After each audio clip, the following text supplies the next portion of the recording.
This is Megan Gaudette's Morse Code project. Here's the breadboard, which is attached to the computer, and the Morse Code project's running right now.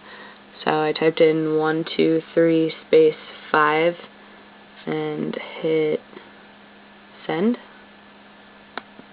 and the number shows up there as the signal flashes on the LED light. Now it's on 2, 3, space, and there's 5.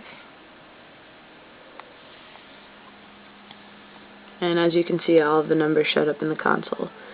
Now I'll do 7 space 6 space 9 and send. 7 popped up.